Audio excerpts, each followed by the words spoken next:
Those of you that are here, welcome. And we're going to talk today about how to train the church. There we go. There we go. I think we're good now, as long as it doesn't start sputtering at us again. Okay, there's a passage from Testimonies, Volume 7, that says, "We have come to a time when every member of the church should take hold of the medical missionary work." What might happen if they did? You have a mic. Things happen in a hurry. Indeed they can. And so in South Georgia, it is a very difficult place to work. It's in the middle of the Bible Belt. And down there, the church is the social hub of the community. And they don't mingle well together. You go to the golf course, and the Baptists will play with the Baptists, and the Methodists play with the Methodists, and the Adventists play with the Adventists. Almost every church has a family life center, and they have activities going in the family life center just about every night of the week. And evangelism becomes very difficult. People will come to an evangelistic crusade, and they say, "Well, yes, I believe that's what the Bible says, but I can't betray my family, I can't betray my church." And there's a tremendous amount of social pressure down there in South Georgia to stay with your social organization. And they will surround you, and they'll visit you multiple times a day, and they do all sorts of stuff to keep you from proselytizing to another denomination, even if it's the church across the street. So it's a very difficult situation to be in. And this was the environment that the church there in Dublin, Georgia, that was the situation that they had. They were struggling to survive. They were a small group, but they decided they wanted to do something for the Lord. They wanted to really reach out in their community.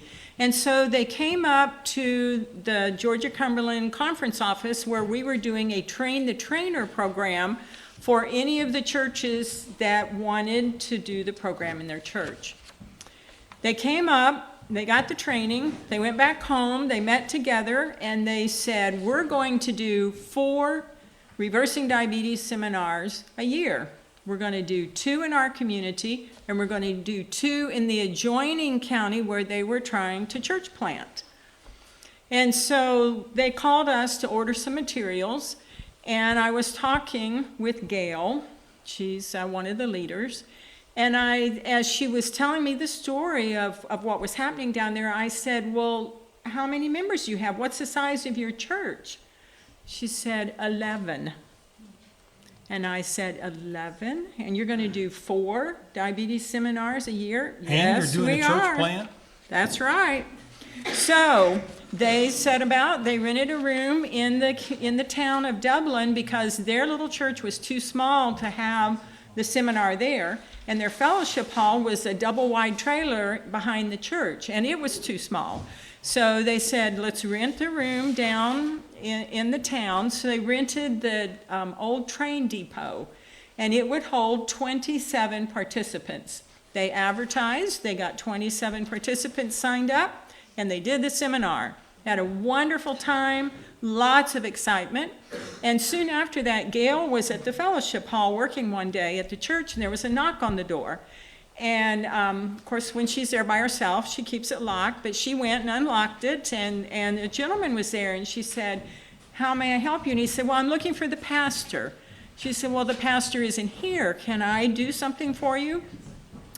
And he said, "Well, my doctor sent me over here and said that the Adventists could help me with my diabetes." And she was kind of taken back, and she said, "Well, we'll put your name on the list, and when we hold another seminar, I'll have you registered." And so he agreed to that, and he went on his way. So they scheduled their next seminar, and they had 27 people registered, and they had 5 people from the first seminar that wanted to come back. They enjoyed it so much, and they learned so much, but they wanted to come back. You know, there's the tremendous support in the group that you do.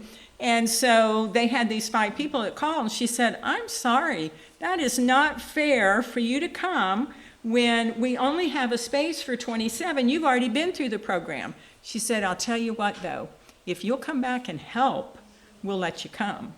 So they had 5 people from the first seminar that came back and helped her so that they could go through the seminar again. So it was really exciting. And with that second seminar, there was a gentleman that just 4 days before the seminar started, he went to his physician and he got a diagnosis of diabetes. His blood sugar was over 400. It should be less than 100 or less. And so the physician immediately wanted to start him on medication, and he said, no, if you will let me, I would like to go to this seminar, and I'm going to try to change my health and improve things so that I don't have to go on the medication. Now, this gentleman was a very well-known contractor in the area. And so he came to the seminar, participated, did very well, and by the end of the seminar, his blood sugar was down to 128. And he said, I am your new missionary to tell everybody about the program and what's going on. He was so excited. And so less than 10 years later, or about 10 years, Steve talked to the church treasurer, was it the other day? Yes, He talked to her just to get an update of what's happening. They now have a membership of 64. But they have about 25 people to show up when Sabbath school starts. By the time the church service starts, their facility is completely full right now. And furthermore, they have 4 or 5 people that are still attending church from the last diabetes seminar that they held. And the church plant that they were doing in Vidalia is now meeting on a regular basis. They have an organized church company there. Amen. Started with a church membership of 11. We have come to the time when every member of the church should take hold of the medical missionary work. So, every church should be a training school for Christian workers. I want you to remember this. Every church should be a training school for Christian workers.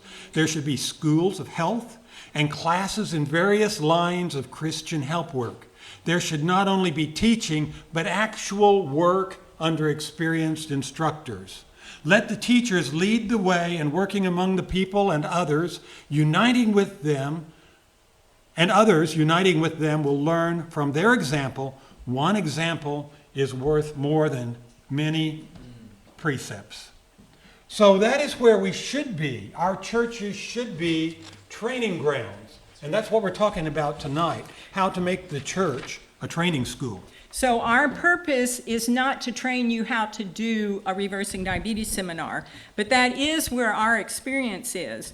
But our objective is to show you how to use materials that you may freely adapt to use in whatever program you want to in your own churches, in your home area, your home community. And it could be anything. Think now on a broad scale. What kind of medical missionary work could you do in church? Could be how to grow a tomato plant. It could be Bible studies, or maybe talking about herbal remedies. Maybe it is a healing lifestyle. Perhaps you're going to do a gardening interest group. Maybe you're going to teach people how to do a ministry for single moms. Auto repair for single moms. I mean, that's not exactly medical missionary, but that's evangelism, guys. That's evangelism. And so we need to make any kind of thing like this an option. Bread making, cooking skills, you name it. It can all be on the table. But there's ways that we can do it and do it well. So there's a quote that says, we must educate, pleasantly and intelligently. We must preach the truth, pray the truth, and live the truth, bringing it with its gracious, health-giving influences within the reach of those who know it not. As the sick are brought in touch with the life-giver, their faculties of mind and body will be renewed, but in order for this to be, they must practice self-denial and be temperate in all things. Thus only can they be saved from the physical and spiritual death and restored to health.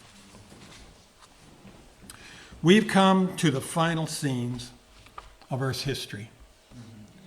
With broad strokes, God has outlined for us what he wants us to do. And he has a plan of how he wants his work to be finished. Question is, how are we going to fit into that plan? It is by following God's plan that the greatest good will be done for the salvation of souls and for the finishing of the work. And at this time in history, science has proven the Adventist health message to be true. However, at the time that the world is embracing our health message, they're embracing it without God. And the Adventists who are in the church, many of them now are repudiating the health message. They're turning their backs on what is written in the spirit of prophecy. They're going the other way.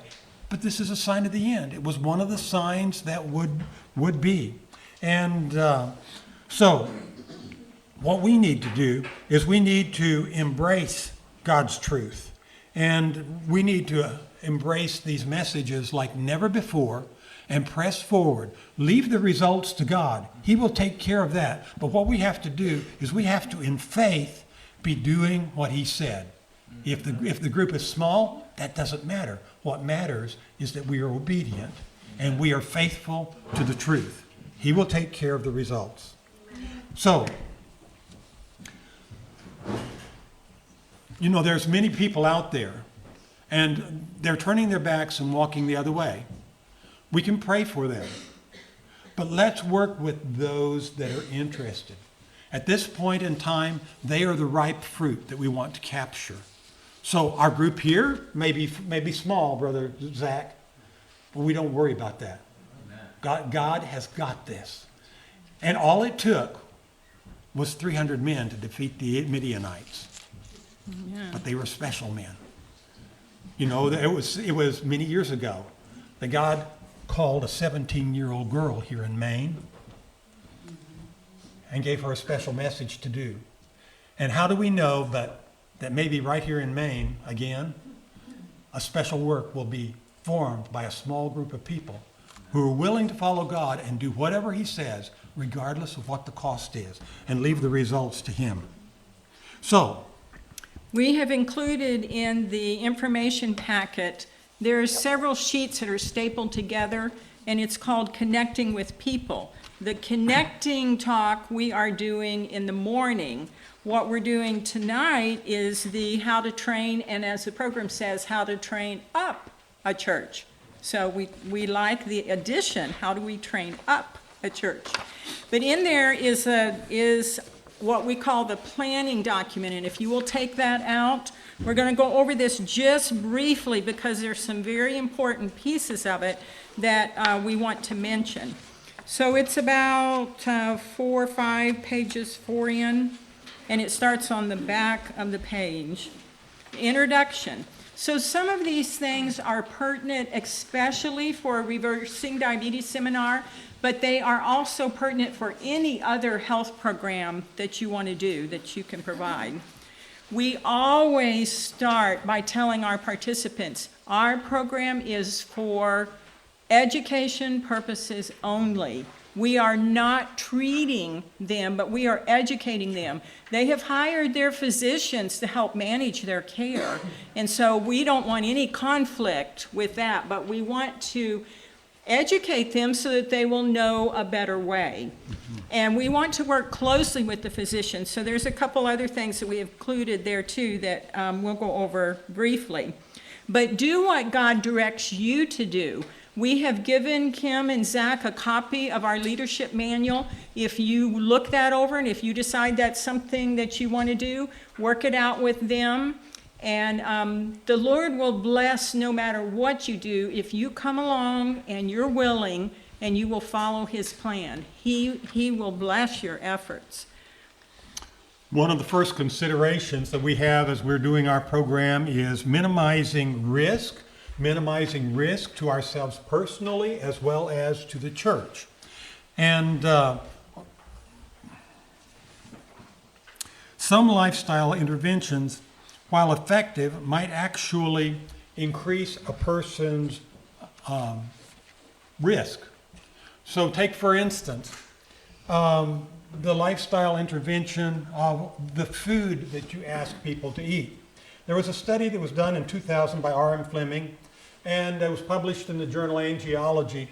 And in this article, what they did was they put people on two different diets, and they compared those diets to, they looked at the blood flow by using SPECT scans. And they were able to see, did it increase or decrease blood flow, and if so, by how much? And the two diets they looked at were a whole food plant-based diet versus a low-carb, high-protein diet. Now that would be something like maybe a paleo diet or a South Beach diet or Atkins diet, something like that. High-protein, low-carb.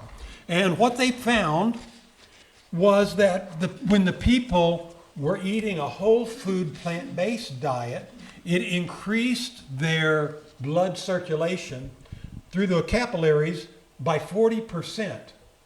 But if they ate the other diet, the low-carb, high-protein diet, what happened was it decreased circulation through the arteries by 40%. Now, if you think about this, we are working with a group of diabetic people. And the same thing that causes diabetes also causes cardiovascular disease. So what is happening here is you're working with a population of people, 80% of whom already have significant cardiovascular disease. And in fact, 68% of them will die of some kind of cardiovascular event. So when you recommend a diet to them that decreases their blood flow by 40%, what have you done? You have increased their risk of dying asymptotically. In other words, much higher than 40%. It's way up there now because they already have diseased arteries. Now you're shutting them down. So, when you look at diabetes and the interventions for diabetes, one of the best interventions is recommending a whole food plant-based diet. And we'll probably talk about that a little later on. Right here's the therapeutic. Oh, okay. Well, there are two interventions that we know of right now in science, only two interventions that we call therapeutic interventions. There are subtherapeutic interventions. Those are ones that help a little bit but don't do a lot of good. Collectively, it can mean a lot. But, like exercise, people with diabetes will say, well, yeah, you should get out and exercise. If you go on a rigorous exercise program, only 8% of the people that do that will be able to reverse their diabetes. So it doesn't work that effectively. It's subtherapeutic. There are two interventions, though, that in more than 50% of the cases, they can reverse. And one of those is severe calorie restriction. We're talking like 800 calories a day for 8 weeks. Or if you want to go the slow route, you can do 1,150 calories a day for 14 weeks. And it's brutal. The people are hungry. And, the problem with those kind of calorie-restricted diets is they can cause biochemical imbalances. You need to be under the direct supervision of a physician so he can test you for those things, watch for imbalances that may occur or nutritional problems. But the other one is a whole food plant-based diet. And if you do a whole food plant-based diet, you can eat as much food as you want, stop when you're full, and over time, your diabetes will reverse. And so to me, it's the best approach to go because number one, it lowers risk significantly. And number two, you can eat and be in a nutritionally nourished state. So that's one such instance. So as you're thinking about interventions you're recommending for the public, take care that you check that out. Now, if you'd like to know more about different lifestyle interventions, this is not in your handouts if you want to take a picture of it or something like that. These are sources that you can go to get more information as you're developing a program on whatever. If you go to lifestylemedicine.org, that's the American College of Lifestyle Medicine that has sponsored that. They're an up and growing organization right now, growing very rapidly. It's one of the fastest growing organizations in the U.S. Many physicians are becoming certified as lifestyle physicians. I've talked to a number of them, and But they have on their website an amazing thing. If you become a member, there's a page you can go to that just simply lists resources. And when you go into that resources page, there will be scientific article after scientific article that tell lifestyle interventions of things you can do for, say, elevated blood pressure. You want good articles that show lifestyle interventions, you just look under blood pressure, and there you go. Diabetes, a page and a half or 2 pages of articles that have been published on that. Or if you want to read articles, they have links to the articles. The website is becoming so large right now, it's almost cumbersome. So plan on spending some time when you go there, but once you get into it, you can find a tremendous amount of very good information. Another really good source to find lifestyle articles. Read magazine or magazine articles or books about the topic you're interested in. And they will list in the bibliography section some of these articles. You can go directly to the source and you can pull those out.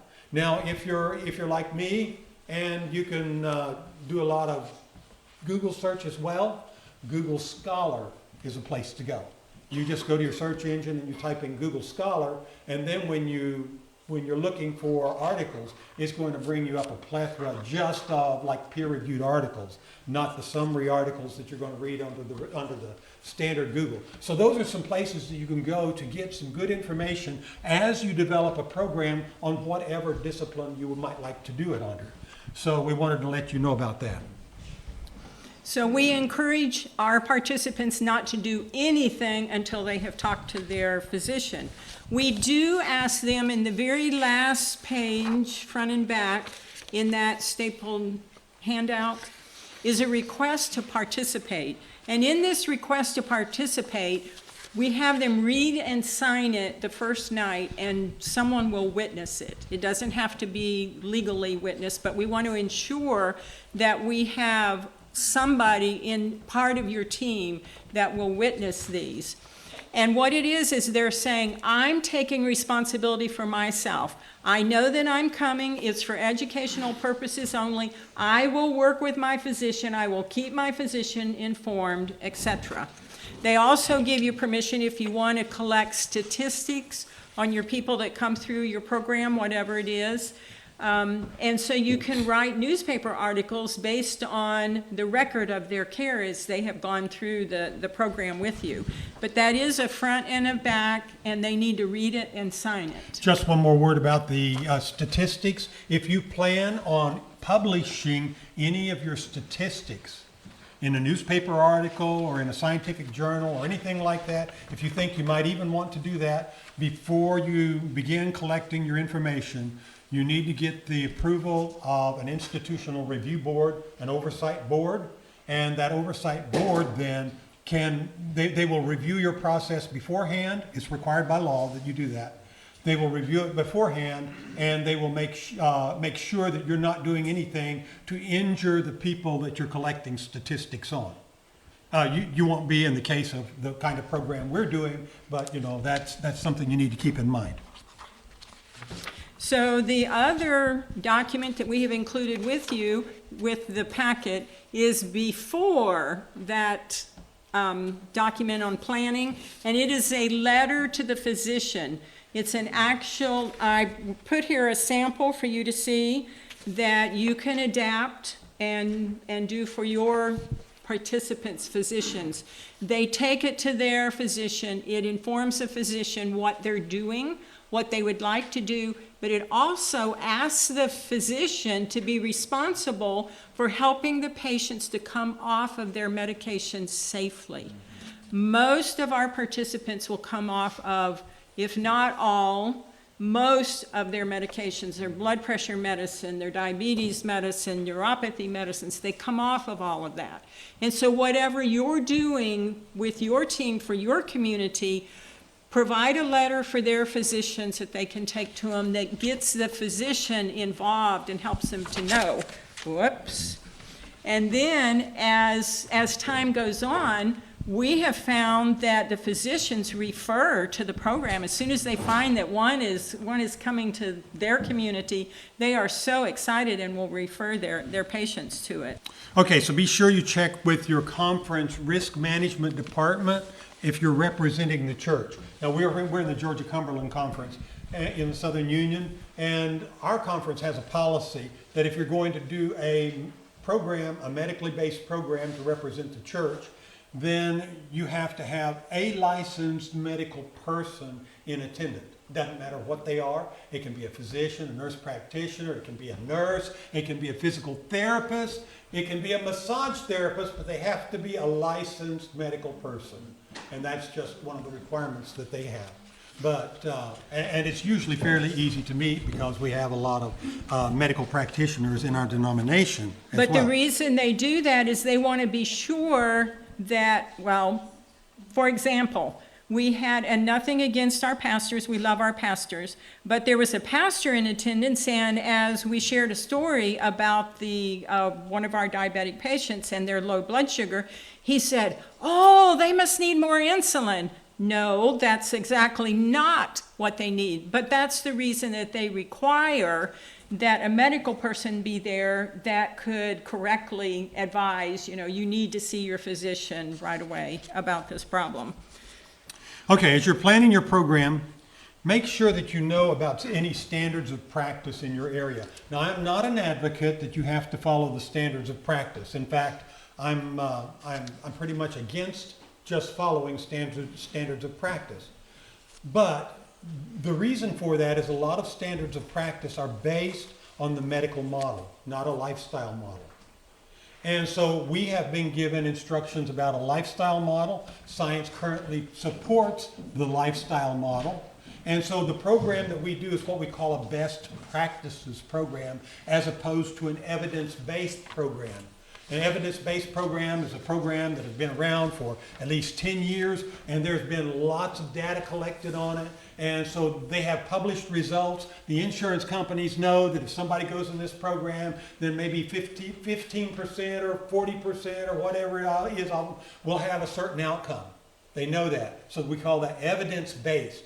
On the other hand, the best practices looks at the best practices that are out there, the most current scientific studies, and they put together, based on these results, a program, but it hasn't had the time to develop an evidence base. It doesn't mean it's a bad program. It probably means that insurance, in many cases, will not pay for it. However, on the American College of Lifestyle Medicine, on their website, just today I was perusing through, and there are a number of articles where they're working to, or telling you how to get reimbursement for lifestyle procedures. So it is up and coming. The evidence base is being formed, but be aware of the standards of practice. Time-honored practices, we shouldn't be thumbing our nose at those. And one more word, as you're doing your program, we have a plethora of good, strong, scientific, evidence-based things that we can recommend. Please don't go out there representing the church and start doing all kinds of fringe things. I've seen people do dowsing. That's like holding a crystal ball over your wrist. This is God's gift to us. And if the crystal ball swings one way or in a circle or whatever, I've seen people do that, honestly. And I've written some strong articles against that.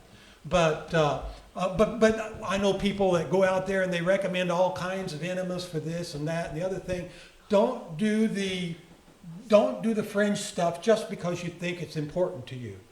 Go and look up the science behind it. Make sure you're telling the public truth. We want to establish an evidence base of truth. We are for truth. So since we have so many options, let's err on the side of being conservative toward the evidence that's out there, instead of being on the fringe and trying to promote something that has not been well established yet. So the CDC runs a diabetes prevention program. That's what the DPP stands for, CDC, Centers for Disease Control. The Centers for Disease Control runs a diabetes prevention program, and it runs once a week for 6 weeks and then once a month for, I think it's 11 months for the rest of the year. Anyway, and we sort of use that as a model on which to initially establish our program. But one of the things we found, I began to realize from my interactions with patients at the hospital, that in 10 minutes, I can give them enough information that they can go home and they can reverse their diabetes if they're motivated. Most people don't have quite that level of motivation, though. And what they need is they need for us to develop a relationship with them and continue to follow them for a period of time. Well, we can do that on an individual basis and not tie up our nights or evenings or whatever for holding additional programs. We just felt like one program was stepping on our ability to do another program, and so we started trying to combine follow-up meetings. People wouldn't drive 6 miles to go to a follow-up meeting. If it wasn't in their community, forget it. No, I'm not going there. If it was with a group of people that they hadn't already been meeting with, no, I'm not going to do that. So we ultimately learned that we could do a follow-up maybe 3 months or 6 months later and learn how the people are doing, give them a shot in the arm or whatever, but we could give them the basic knowledge that they needed and the encouragement to jumpstart them on this program. And our results would exceed those of the inpatient programs. The problem with the inpatient programs is you bring them into the sterile environment, like we said, and you teach them there, but then they go back home. And when they think, well, what's for breakfast? Well, I'm used to doing bacon and eggs for breakfast. Well, what's in the refrigerator? Well, there's bacon and eggs. I'll have that for breakfast, so it won't matter today. And so they fall back into the same old pattern of behavior that they were doing before. And what we felt like was if we could hold this once a week for 6 weeks, we will let them come to our meeting, we give them some information, we do some coaching with them, we send them home to practice. They're at home, we want them to keep a record of how well they are meeting what their goals were that they set, and then they come back, we review their goals with them, we tweak it, we give them some more information, send them home to practice again. You do that for 6 weeks, it changes some lives. And so we found that that was very effective. The other thing that we do is we want to build relationships with them. We want to connect with them so that when we see them in the grocery store, we recognize them. And furthermore, as we build that relationship with them, they're much more comfortable coming to other events that we're having at our church. And so that is another reason why it's so much more effective for me as a church member to work with them for 8 weeks than it is for the 10 or 15 minutes that he can share the information and they go home and they're on their own. So that's another reason why we want to do the longer meetings. So if we go back to our planning document, okay, and that's after the letter to the physician. I just want to go over a few things with you real quickly. There are some important parts, and that is, we've talked about the safety, we've talked about the program just a little bit, but what we do is we bring the people in and we have a pre-session with them. We weigh them in, check their blood pressure, ask them. We don't do any blood sugars there at our meeting, but we'll ask them, what was your fasting blood sugar this morning? Or if they've had lab work, we ask them to bring it in. And so we record it so that week by week they can see what their progress is. Then we have a few minutes of welcome and sharing. We'll do a food sample we usually have ready for them when they come in that they can have. We also do the lecture. Steve usually does at least part of the lecture, or I'll do part of the lecture. We'll lecture together, we'll share stories, share experiences. We get the folks to share how their week has been, and we get excited over the progress that they make. And we also have an exercise segment. And tomorrow we're going to be sharing quite a few stories with you of different ways that people do the exercise and the fun that they have with doing that. But one of the things that you as a church need to do is build your team, and it can be anybody. They can be a gopher. Do you have gophers in your church? I hope you have gophers. go for this and go for that, and gophers. You need gophers.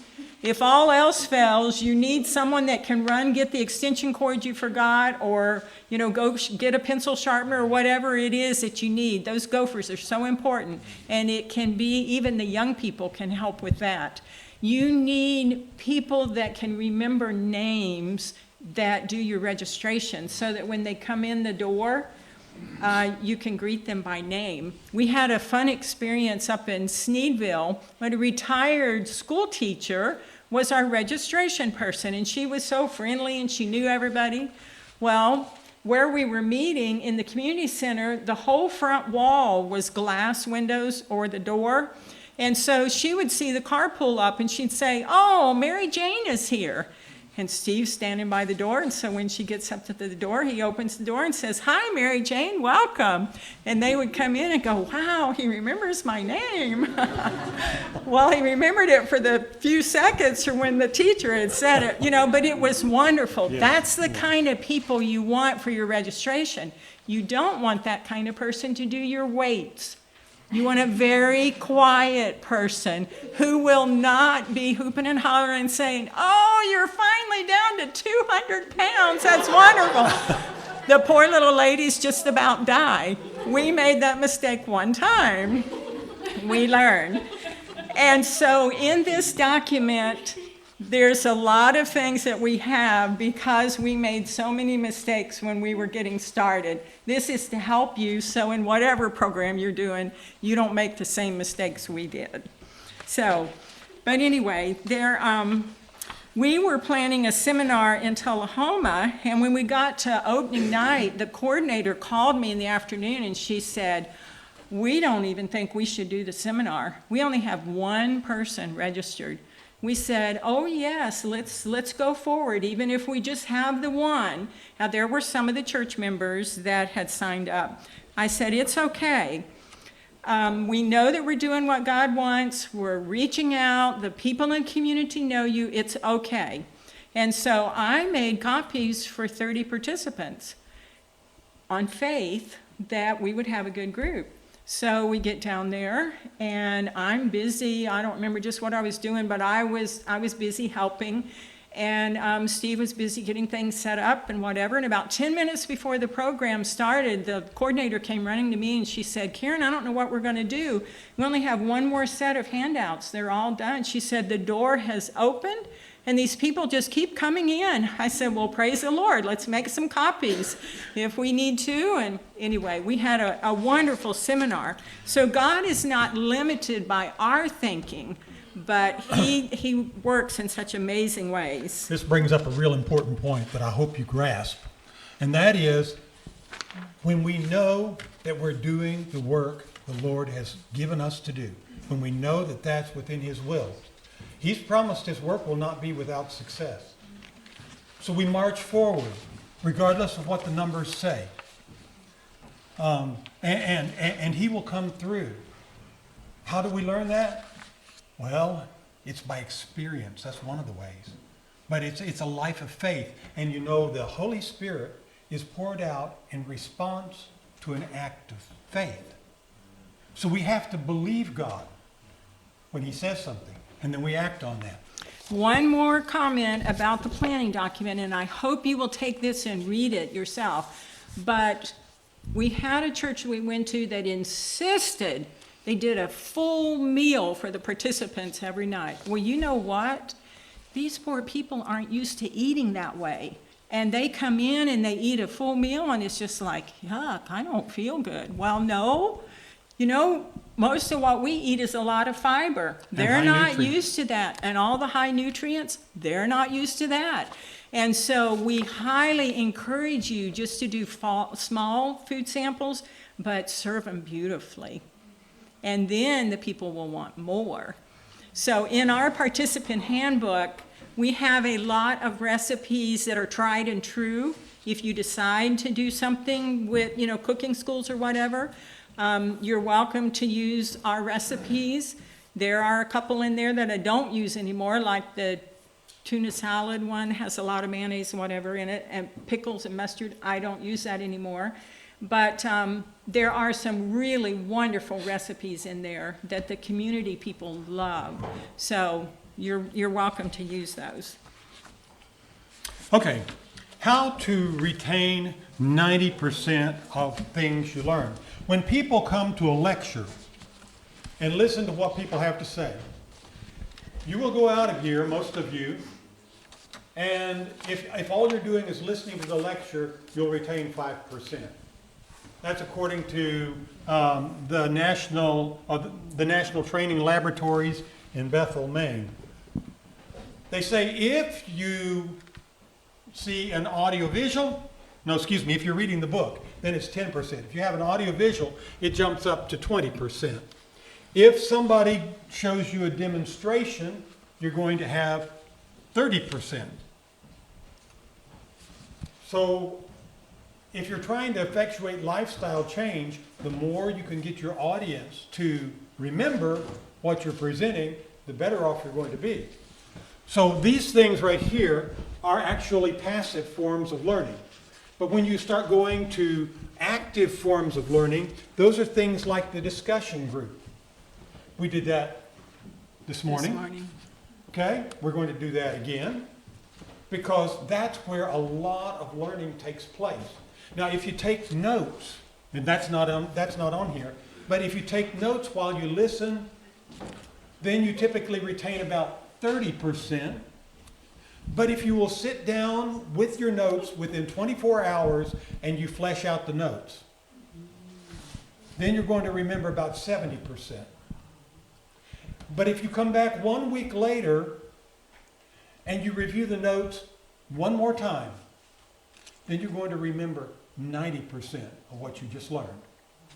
So these tactics are really important for us to understand as we are getting ready to train our church, because we want them to have the advantage of remembering what we tell them, right?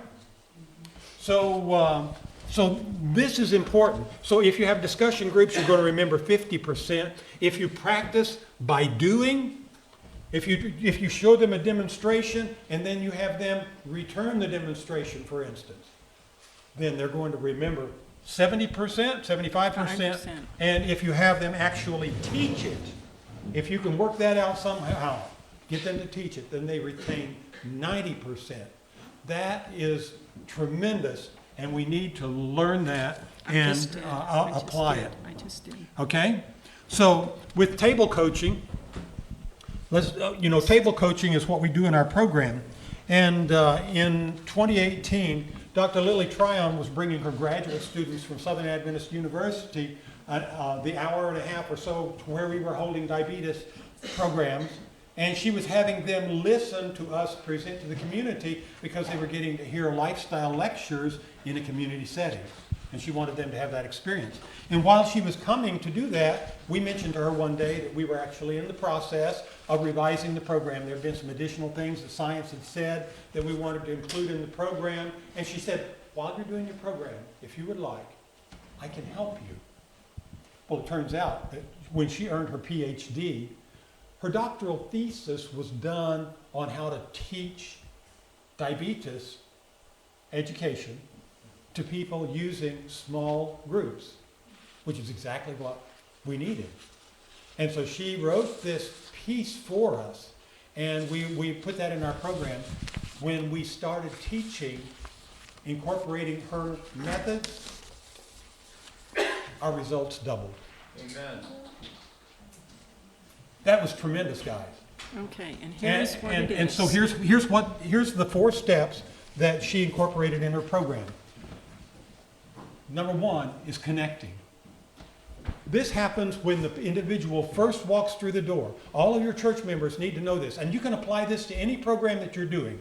Everything from underwater basket weaving to growing tomato plants to Bible studies or whatever.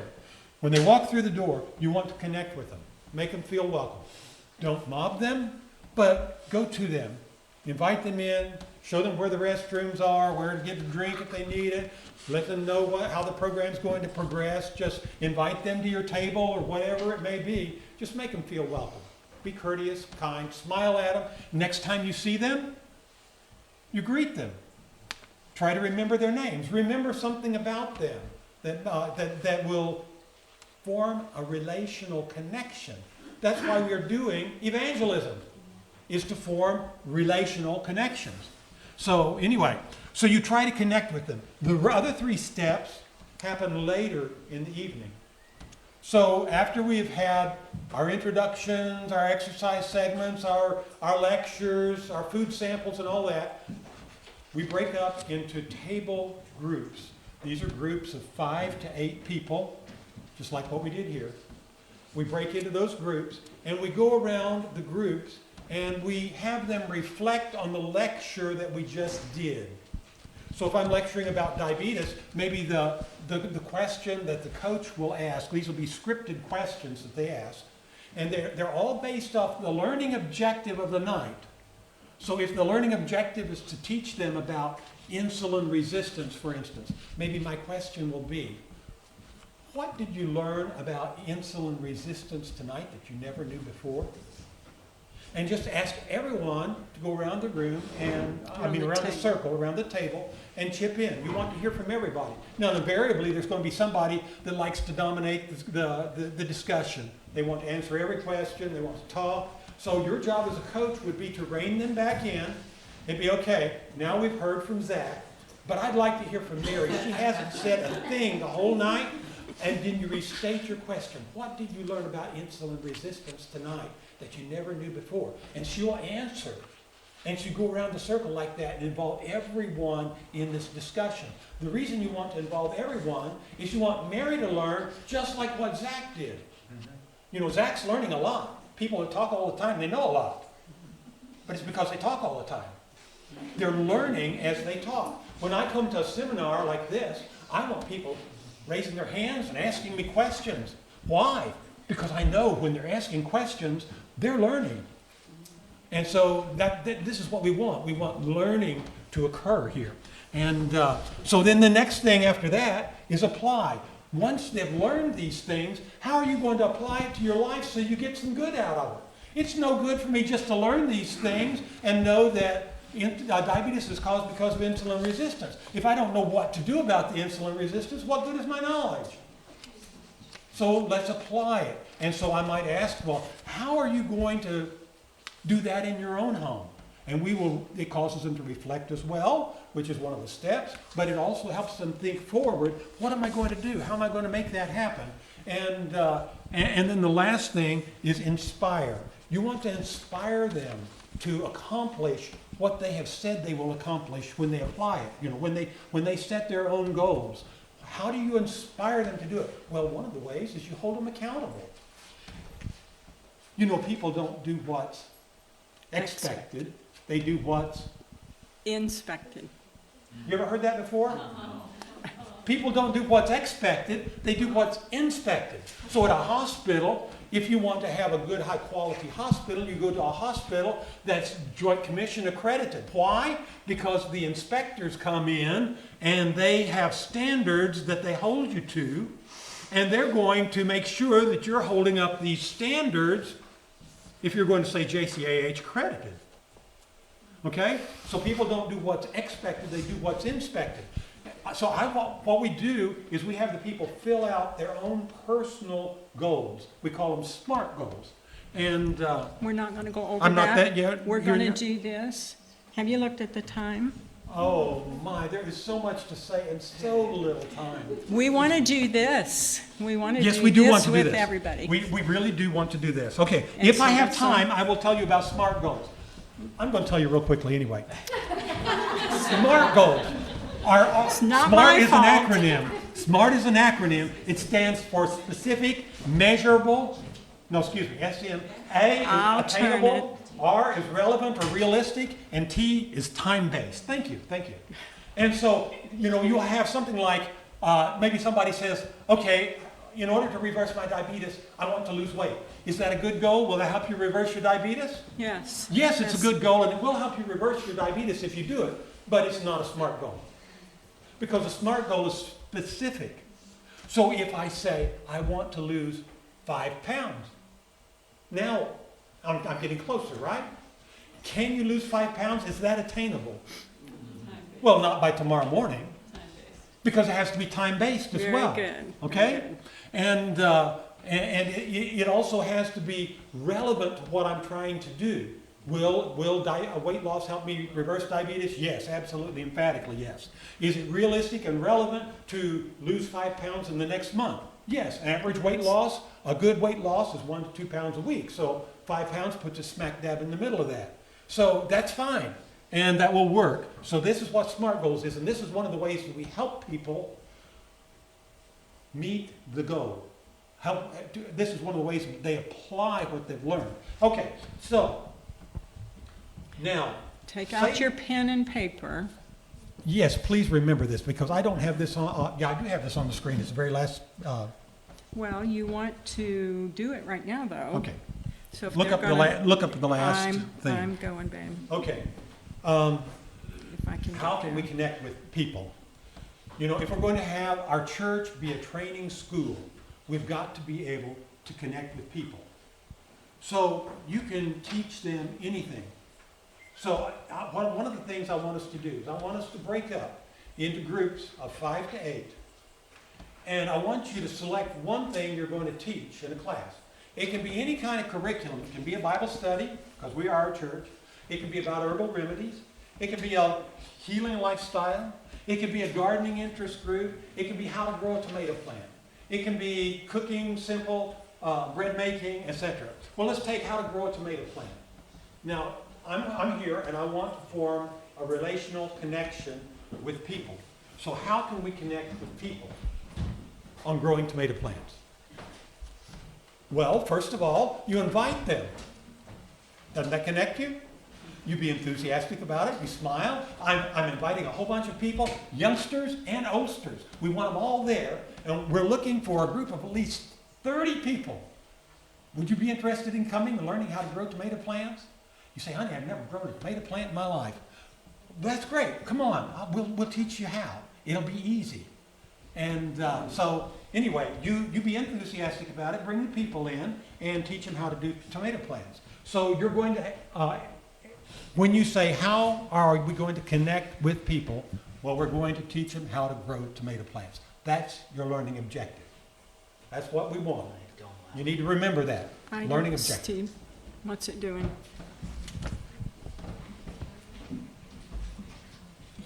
PowerPoint would like to access the camera, don't allow.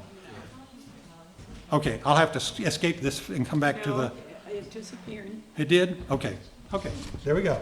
Problem solved then. So what do you want them to do in the group then? Do you want them to? What I want you to do in the group is you select some curriculum you want to do. Whatever it may be, I don't mind what you do. Take about 30 seconds to decide what you want to do. Well, I don't want to do tomato plants, we're going to grow cantaloupes. I don't want to grow cantaloupes, we're going to Bible teach people how studies. to take blood pressures.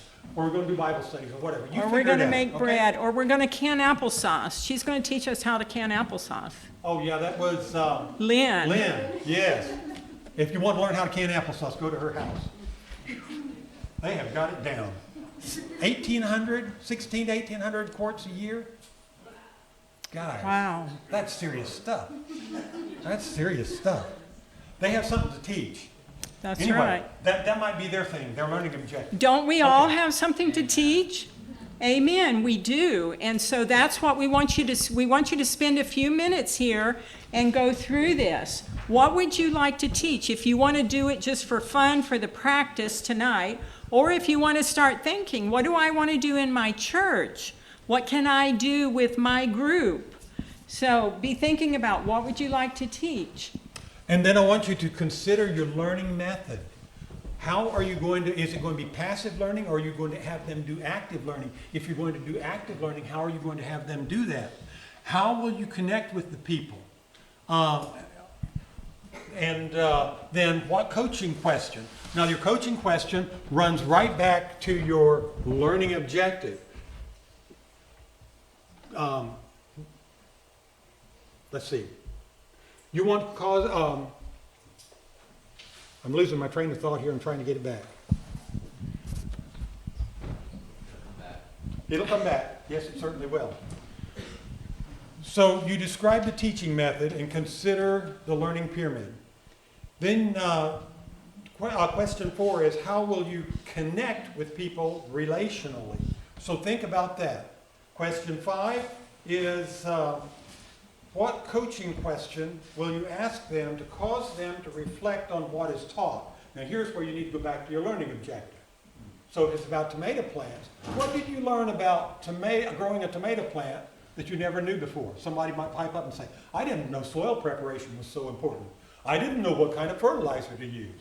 I didn't know, and so that causes them to reflect. So it goes back to your learning objective. And then number 6, how can you direct them to apply the information they learn? That's smart goals kind of stuff, but it's a good question to ask. And how will you inspire them to do it? So, do you think you have a basic vision of what I want you to accomplish? Okay. Let's go ahead and divide it this time and find somebody in your group who will sort of moderate the thing and see if you can go down these 7 questions and put together a quick learning plan. We'll give you about 7 minutes to do that. I will circulate around among your groups, and Karen will as well. We'll answer any questions you may have. Okay, folks, I hate to bring these discussions to an end because you are doing so well.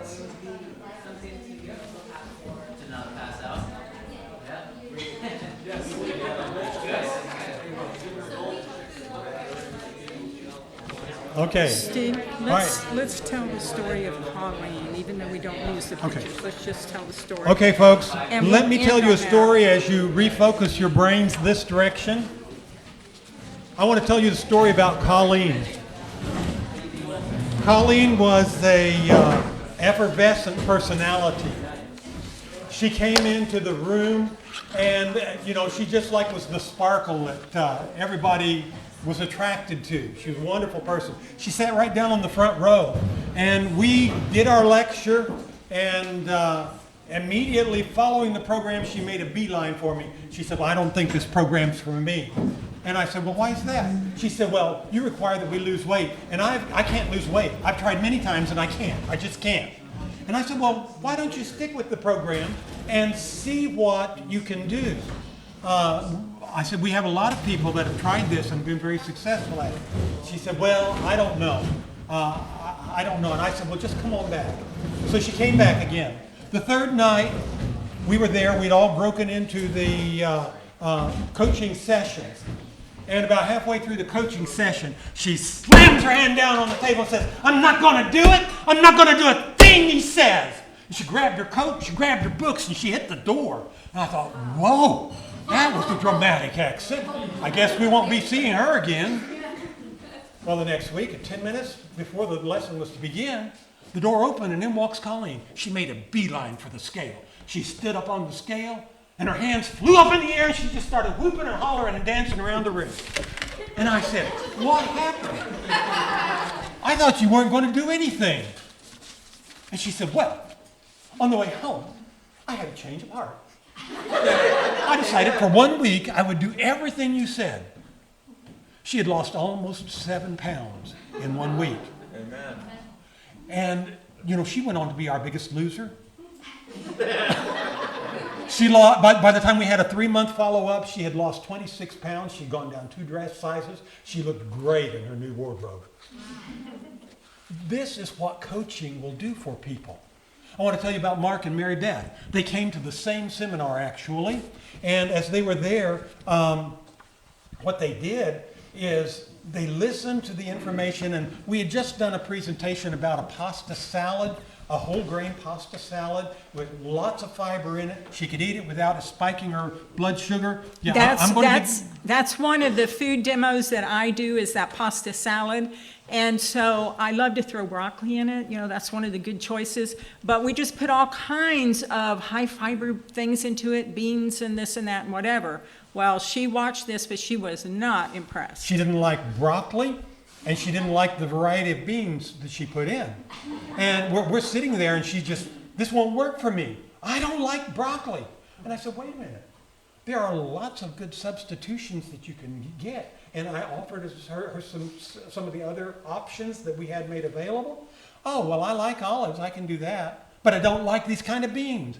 I said, well, do you like And I listed some other kinds. Oh yeah, I like the white beans. Okay, well you can put white beans. You mean I can do that?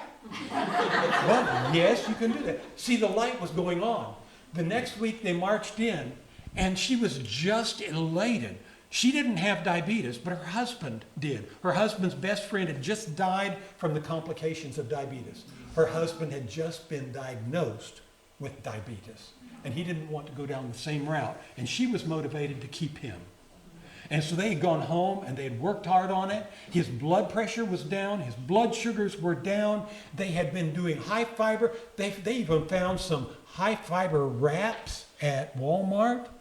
And so they got those, and they found a Southwestern medley blend in the frozen section that had a lot of fiber in it. And so she was making for their lunches, she was making veggie wraps and sending them in their lunches. And they were doing just a little white meat in it, chicken. But it was such a big improvement in her diet. He had a tremendous improvement in his diabetes that first week. And they were just on fire. She brought in recipes, she brought in the wrappers, she told where she got it and how much it cost. But this is what coaching and following those SMART goals will do for you, okay? So that's what we want to do. We want to translate this not just from diabetes, but to all these different situations you've talked about. So now what I want to do is I want to hear from each group. Who's the spokesperson for this group? Must have been. Tell us about it. I guess you're elected. Not as far as we've got. Okay, well, give them a hand.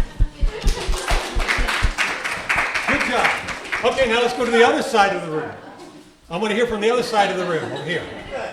All right, so we just... Good job, Very guys. good.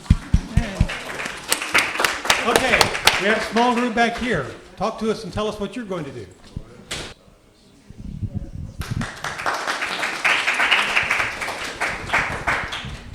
Okay, let's keep it going. Let's see. There was a group right back here. We are going to teach bread making, and our target audience would be young families. And the teaching method, kind of the pyramid idea, was first by demonstration and information, and then they would do hands-on with the parents, and the follow-up would be the parents teaching their own children, and that would reinforce the 90% retention. And then the way we would connect with the people is in person, in class, and use name tags, so everyone's using each other's personal names instead of making it more impersonal.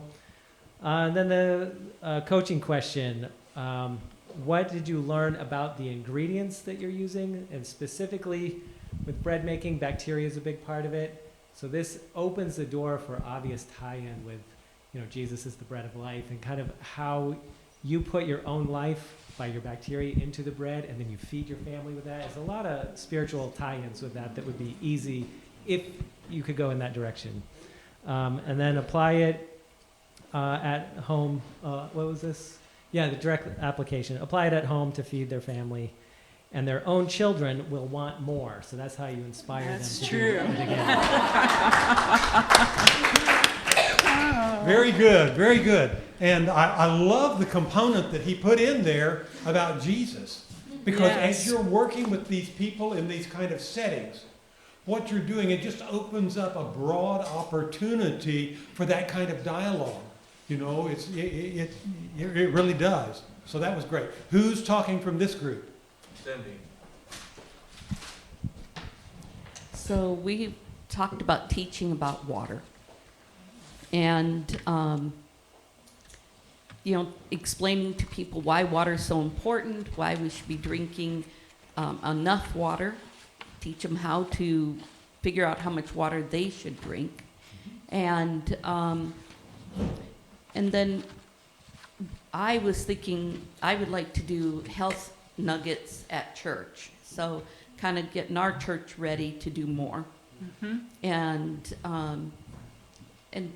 And then we could even do, handouts. Like one thing I learned recently, that if we don't drink enough water, our brains begin to shrink. Mm-hmm. And, so we could have some facts like that to hand out. And And then also, we would have a water bottle to give We all them, need- whether it's a refillable one or just a bottle of water. And then we would connect by, talking about it, even just briefly in church. And then I was thinking that, lost my train of thought. Well, that's okay, we'll come back. But they've done So- a Yeah, so, and then we would give them a challenge, who can drink the most water throughout the week. And then have some sort of prize for them. Okay. Give them a hand. So in 7 minutes, you folks did a lot of beautiful planning. And, some of these things I can just imagine that they will bear a lot of fruit as you implement them in the community. So this is the way that I think we should go about doing our planning. You take the big view, you look at it, understand, you pray as you're doing this. We don't want to do anything without God's direction. So we really need that. So, In that packet that you have, there are a couple documents related to the coaching. One of them is Reversing Diabetes Table Coaching Essentials. And they mention about the SMART goals. And then on the back side of that sheet is a whole list of things like you want to be a tour guide for lifestyle changes, not just a travel agent. I'd like to speak to that if I may. When I was in Egypt, I went to Cairo, Egypt, and the travel guide will tell you. Now be sure The travel the guide. travel agent will tell you, be sure and see the Great Egyptian Museum. So when we were there, me and two of my buddies, I was a student at Middle East College, and the three of us went to Egypt over Christmas break, and we made a point of going to the Great Egyptian Museum. We walked through, we saw the mummy room, we saw all kinds of other artifacts, and it was so fascinating to me. I said, there's just so much to see, I've got to go back. The other two guys said, no, I don't want to see that old stuff. And so they went, we parted ways for a day, and I went back. This time, I got a tour guide. I hired a personal tour guide, and he took me through. And he showed me things of such significance that it has permanently changed my life. Changed my whole perspective about Egyptian history. I've been able to perceive things at a much deeper level my whole life as a result of what happened there. So, as a coach, you don't want to be saying, just be sure and see the Great Egyptian Museum. You want to be the kind of coach that directs the people in the direction, shows them, be sure and see this. And I'll tell you why. The scarab beetles. You know what the scarab seals were? A scarab was a ring that the king wore on his finger. And when he passed a law, he would dip that scarab beetle in hot wax and he would make an impression. That was the king's seal. It was his signet. And the thing about the scarab beetles, it had names of kings from 3 different dynasties on it. Why would you have 3 kings from different dynasties on one beetle? He said, that's a mystery we'll probably never know the answer to. I just read an article a couple years ago that was written by a man who's doing his PhD research. And he said in this article, we have gone back and we have lined up significant events, famines, wars, eclipses, things of that nature. And when you line them up with Egyptian history so that they all match, we found the Exodus. It's in the secular record. For years we've been saying there was no Exodus in the secular record. But what happened, there was a historian about 160 years before Christ that was in a tiff with another historian from Babylon. One from Egypt, one from Babylon. And they were trying to prove who was the one that had the ownership of the world's antiquities. So he took the Egyptian dynasties and he laid them out in successive order, one following another. And he said, we're the oldest by several thousand years. When you line up all the events like wars and histories and eclipses and things of that nature, They overlap. what happened was there was Upper Egypt and Lower Egypt, and there was a king over the whole of Egypt. There were 3 kings that reigned concurrently through much of Egypt's history, and that's why they were from the 3 different dynasties. And when you find them, you find Mohisha, a statue to Mohisha, Moses, that was in the wilderness. He disappeared mysteriously at about 40 years of age.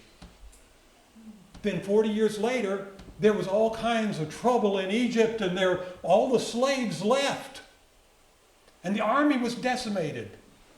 And secular history says that the Amalekites came in and swept the country, and they ruled it for 600 years.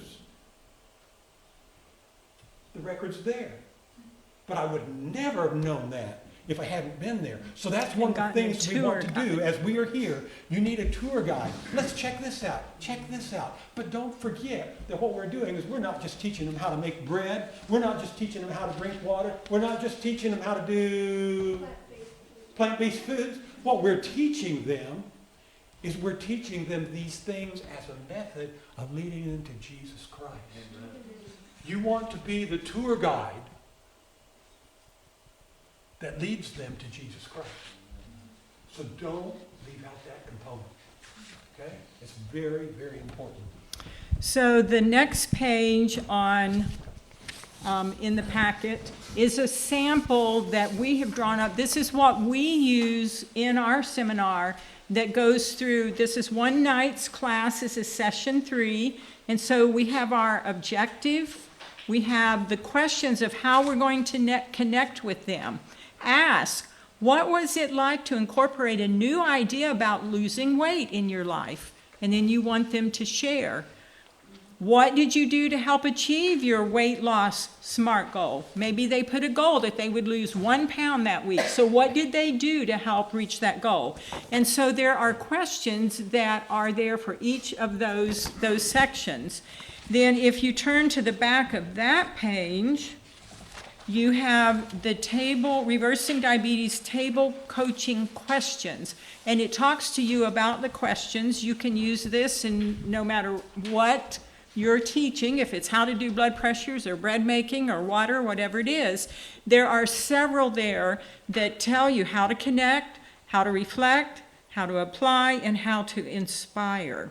And so there are ideas there, there's sample questions, and there's guidelines to do for those. So those documents are very important and will be very helpful to you as you are developing your own programs. And we're now at almost 20 after. So I guess we better do whatever announcements that you all have to make. You've been a wonderful group. Thank you so much for your attentiveness and wonderful ideas you came up with in your groups. Thank you, Stephen.